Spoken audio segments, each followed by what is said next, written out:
Abnormal मुलगी आहे.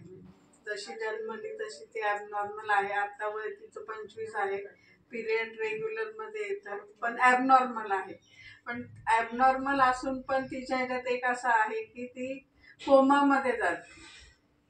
आणि कोमामध्ये ती किती दिवस जाते हे घरच्यांना पण माहिती नाही, तिला स्वतःला पण माहिती नसतं. तर जेव्हा ती जाते तेव्हा ती ते काहीच खात पीत नाही, नुसतीच झोपलेली असते.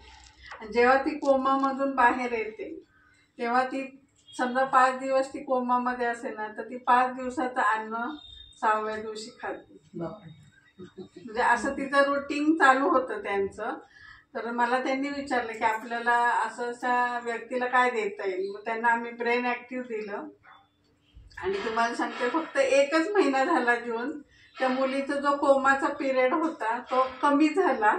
आणि त्या कोमाच्या पिरियडमध्ये सुद्धा ती जेव्हा भुकेची वेळ व्हायची तेव्हा ती उठायची, जेवायची आणि परत झोपायची. आणि तो पिरियड पण कमी झाला. म्हणजे ते 8-10 दिवस असतील किंवा 5-6 दिवस असतील तर ते कमी प्रमाणात आले. एका महिन्यात हा रिझल्ट आले. आता हे दुसरं आहे. आता अजून त्या मुलीच्या ह्याच्या डेव्हलपमेंट व्हायला लागलेली आहे. म्हणजे डॉक्टरांची ट्रीटमेंट काही कामात आलेलीच नाही. त्यांनी खूप उपचार केले आणि शेवटी ती मुलगी आहे. म्हणून त्या आई वडिलांनी पण खूप प्रयत्न केले. मग त्यांनी मला सांगितलं की असंच आहे, आपल्याला याच्यात काय देता येईल. त्यांच्याकडून पण आपल्याला पॉझिटिव्ह आणि चांगला असा रिस्पॉन्स मिळालेला. आणि त्यांना मेन खूप छान वाटलं की आज माझ्या मुलीचं एवढं छान प्रगती होती याच्यात. असे आपले मिरॅकल देणारे प्रोडक्ट आहे. तुम्ही पण वापरा. तुमच्याकडे जे कोणी प्रॉब्लेम्स घेऊन येतील त्यांना पण तुम्ही हे देऊ शकता. कारण हे प्रॉब्लेम सॉल्व करणारे सगळे प्रोडक्ट आहे. आयुर्वेदिक आहे. साईड इफेक्ट नाही, काही नाही, काहीच नाही. थँक्यू. आता तुम्ही काय काय घेताय मॅडम सप्लिमेंट? मी सगळ्यात घेते. जरा सांगा. म्हणजे सकाळी उठल्यावर इंटलेक्ट घेते पहिलं. जे मला डोळ्यांसाठी, मला चष्मा अजिबात आवडतच नाही.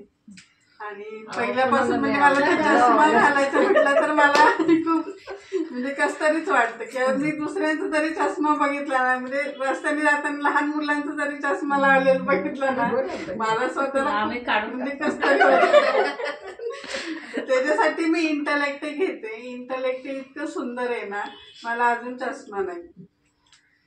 आम्ही आता परवा सोसायटी ज्यांना आहे त्याचं जाऊ शकतो, कमी होऊ शकतं. कमी तुम्ही कंटिन्यू जाणार नाही. कारण ते हे आहे ना, डोळ्यातलं मेजरमेंटचा प्रकार असतो ना तो. पण त्यांनी कमी होईल, चष्म्याचा नंबर कमी होईल. दुखणं पुढे वाढणार नाही. हा, वाढणार नाही. डोळ्यांचे जे आजार आहे आता आपण कंटिन्यू बघा, लॅपटॉप आहे, मोबाईलवर कंटिन्यू असतो, बरोबर की नाही. ज्यांचं ऑनलाईन वर्क आहे त्यांना तर कंटिन्यू लॅपटॉपवरच काम करावं लागतं. तर त्यांच्यासाठी तर हे इंटलेक्ट इतकं सुंदर आहे. स्पिरुलिना आणि तर त्याने म्हणजे माझं तर डोकं म्हणजे डोकं कसं दुखतं हे तर मला माहितीच नाही. आणि माझं कधीच डोकं दुखलं नाही. पण ज्यांना मायग्रेनचा वगैरे आजार आहे ना, त्यांच्यासाठी हे इंटलेक्ट खूप सुंदर आहे. आणि इंटलेक्टमुळे ना म्हणजे मला हे दोन म्हणजे डोकं तर माझं कधी आतापर्यंत दुखलं आणि डोळ्यांचे आजार पण नाही. या काहींचा मोबाईल जास्त घेऊन पण बघा पाणी येतं डोळ्यातून, डोळे लाल होतात बाहेर गेल्या, अर्ध डोकं दुखतं. हे जे प्रकार आहे हे मला काहीच होत नाही. इतकं सुंदर आहे इंटलेक्ट. तुम्ही पण म्हणजे स्वतः यूज करून बघा आणि मग दुसऱ्यांना शेअर करा. आता तेच घेताय का इंटलेक्ट? हो, इंटलेक्ट माझं चालूच आहे. आता एज किती आहे तुमचं मॅडम? सांगायचं नाही. अभी तो मैं जवान हूँ.